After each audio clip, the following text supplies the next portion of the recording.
Many of you know that about Chishimba Kambwili, and just to give you some context to bring you up to speed, we have to go back a bit. For those of you that may not be familiar who Mr. Chishimba Kambwili is, he is a political opposition leader. Recently here, he was vying for the presidency of the PF, a group of hoodlums that I refer to as the Notorious Patriotic Front. And over the last, I would say 2 or 3 years, he's been embroiled in some legal troubles, as we all have been. Okay, I'm not sitting here judging him because I'm in some legal trouble myself. I'm entangled in some type of litigation myself. So I don't want you to think for one moment that I'm sitting here making fun or speaking disparagingly about him. What I'm doing is I'm just bringing to the fore what is already in the public domain, and then just sprinkling it with a bit of SML TV dust. That's all we're doing.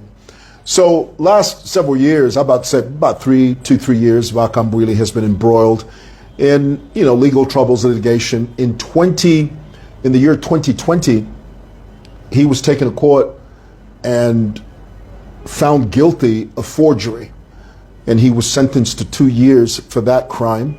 Of course, he appealed, so he was out on bail pending appeal, which is the way it works. And then here recently, in 2023, which was last year, he was found guilty of spreading hate speech and speaking disparagingly against the people of Southern Province. Now, he was found guilty over there in Kasama, and you have to understand why he was found guilty. Leading up to the 2021 elections, Chishimba Kambwili went on a rampage. He went on a campaign, a desperate one at that, to try and paint the current president, who was an opposition leader at that time. Back in 2021, HH was a political contender. He was vying for the presidency. And Chishimba Kambwili went crisscrossing across this nation, preaching the gospel of tribalism, is what it was. Let's not sugarcoat it. Now, before I continue, you must understand, for those of you that may think that conviction was mundane, for those of you that think, oh no, he was just talking, and what's the big deal? The Word of God says, a little leaven leaveneth the whole lump. In Zambia, we do not know the severity of tribalism because we haven't experienced it. In Zambia, when we talk about tribalism, somehow our people think that it's an insignificant, inconsequential conversation. I can assure you, the countries that have borne the brunt of tribalism and they have felt the sting of tribalism have a very different story to tell.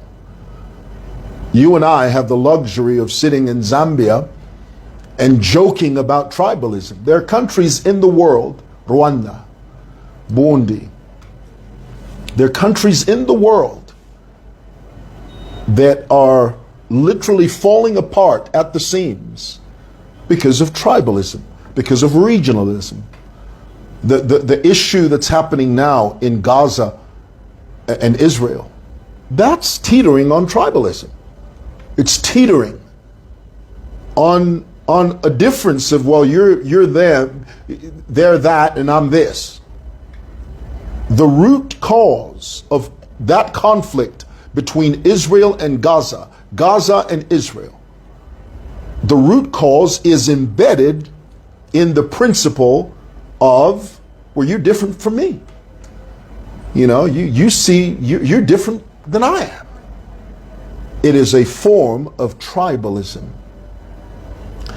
And correct, Sudan as well. So when we see these sentences being meted out, never for one moment think that it's insignificant. It's not. Never for one moment think that it's inconsequential. The consequences are dire and they're heavy. And so here it is, the message that the judicial system was sending to Kambwili and the rest of us is that don't take tribalism lightly. I often say to you, and I'll say it again, and I will never stop saying it, today in Rwanda, it is against the law in Rwanda to say the words Hutu and Tutsi. They arrest you. They lock you up. They put you away. What do they want you to say? They prefer that you say Rwandese. They prefer that you use a generic term. They don't like it when you begin to regionalize. And this is the reason this talk about Barotseland must be crushed, must be vanquished, because we're one Zambia, one nation. When I hear people talk about we want to separate, we want Barotseland to be alone, and no, we don't want that. You know why? Because they are us and we are them. Like it, love it, leave it, loathe it, or hate it. That's just the way that it is. That's the way our forefathers did it, and that's the way we're going to do it. So get it out of your minds that Chishimba Kambwili's sentence was underhanded or unfair. No, it was sending a message. One Zambia, one nation. Now, what has recently come out is that we're learning now that the government had agreed to evacuate Kambwili, and from the Minister of Health's testimony, when I say testimony, her account of this event, the Minister of Health, Honorable Sylvia Masebo, seemed to suggest that Chishimba Kambwili and his family would have preferred that he be evacuated to England. Now, the way these things work, guys, is that nobody is in any position to demand anything. When you request for help and the government gives you help, I've never heard of anyone that says, well, I don't want to go to India. I don't want to go to South Africa. I would prefer that you evacuate me to the United Kingdom. Now, the reasons are obvious. The reason that Chishimba Kambwili and his family preferred to be taken to England is because Chishimba's family is there. His wife is there in England. But when you're dealing with government help, nobody is in any position to demand anything. That's just the way it is. When you need help and you say to the government, I'm ailing, I'm not well, I need you to help me. When the government says we're going to extend a helping hand, we're going to help you, and this is the route or the route we're going to go, nobody is in any position to say, oh no, I don't want to go where you want to send me. Government, I appreciate your olive branch. Government, I appreciate your benevolence, but I don't want to go to India. I don't want to go to South Africa. I want to go to England. See, this is the conversation that Chishimba Kambwili's family was having with the government. And I think that it speaks volumes. It says a lot. It really says that, you know, it's that old saying, you give someone a mile, you give someone an inch, they take a mile. Granted, guys, let's be clear. We know that Chishimba Kambwili is ailing, and nobody is happy about that. We want to see Chishimba Kambwili healthy, back on his feet. We want to see him providing checks and balances to the current administration. We want to see him healthy and in our country. But what we don't want is a situation where anyone feels that they can demand things from the government. None of it. You, me, nobody can do that. So my point is, when the government offers their hand of assistance, take it. Take it. Don't demand. Don't say, I don't want to go there. Which is what Sylvia Masebo was saying. She was saying that, look, we told the Kambwili family that it's better that we take you to South Africa because it would be easier and it's closer to Zambia. It would be easier for the government. Logistically, it would be better for you to go to South Africa. Oh no. Kambwili said, no, I don't want to go to South Africa. I don't want to go to India. I want you to send me to England. Well, we don't always get what we want. And that's just the way, hey, Anita, I see you. That's just the way the world works. The world is a very unfair place. And sometimes when you're offered help like that, count your blessings, reach out and grab it, Now, aside from that, Chishimba Kambwili there's no other way of saying it. He has made himself and turned himself into a political fugitive. A convicted political fugitive. That's a horrible combination. Now, Kambwili can leave and, wherever he's gone, he can recoup and, because Kambwili, by his own admission, let's not forget, Kambwili did say over and over and over again, he did tell us that anytime he wanted to go to England, he can go to England for tea, he can fly there for lunch. So the issue of money is neither here nor there. Kambwili is a man of means. He's extremely wealthy, according to himself. He's a man of financial girth. So I'm not worried that Kambwili is going to be okay wherever he goes, because he's got lots of money.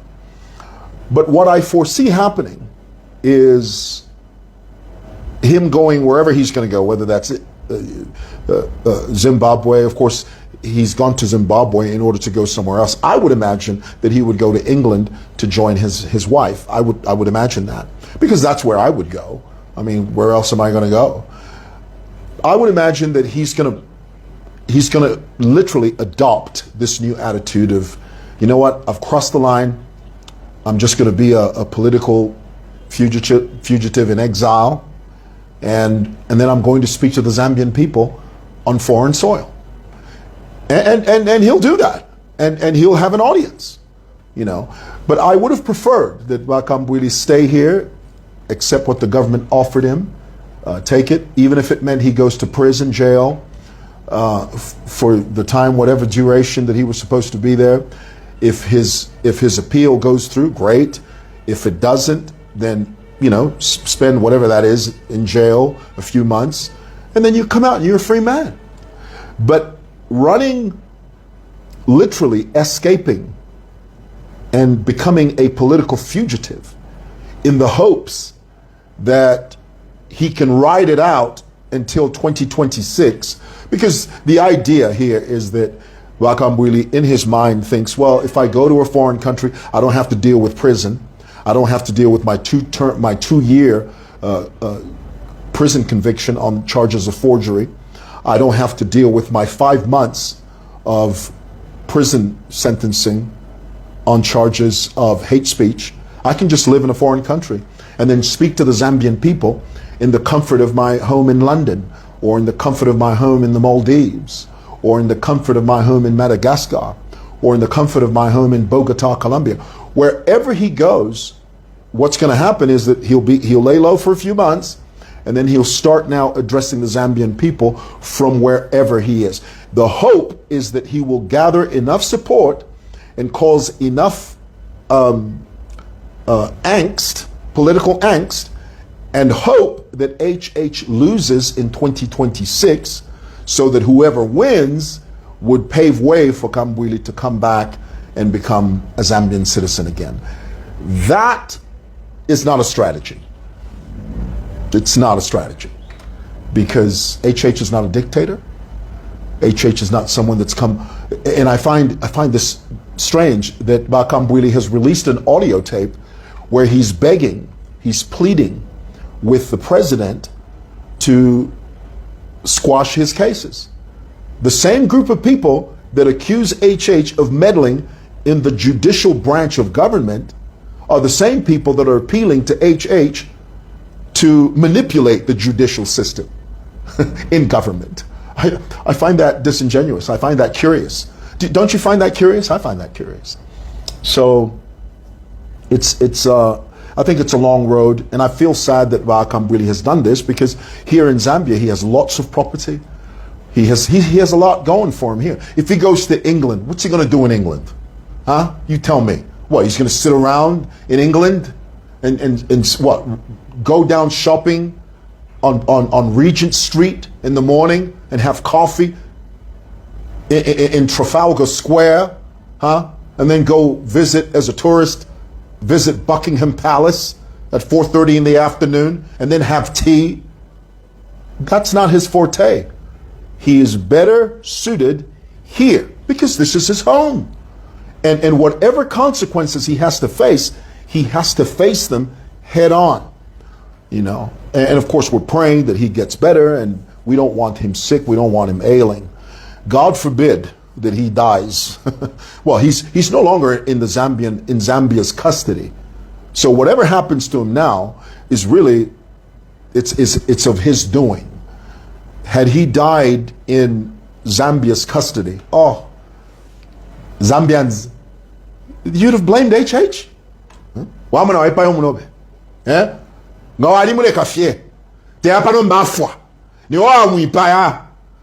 Waipaya Kambwili. That's what you guys would be saying. But now, Kambwili is out of Zambia's custody. So everything that happens, anything that happens to him is really would be of his own doing. It would be of his own machinations. And I think it's really sad to gamble like that, to take that gamble and say, well, I'm going to leave and then I'm going to talk to Zambia from England and then hope in 2026 that the Zambian people remove HH so that I can come back to Zambia as a political hero from exile. Kambwili is not a political hero, let's be clear. Okay, he's not. Number two, if he were to come back and depend on that strategy, he's skating on thin ice, because that is not a strategy. It's not workable. It's not doable. It's not. Alrighty. Well, I thought I'd share that with you guys. Thanks for listening. Bye.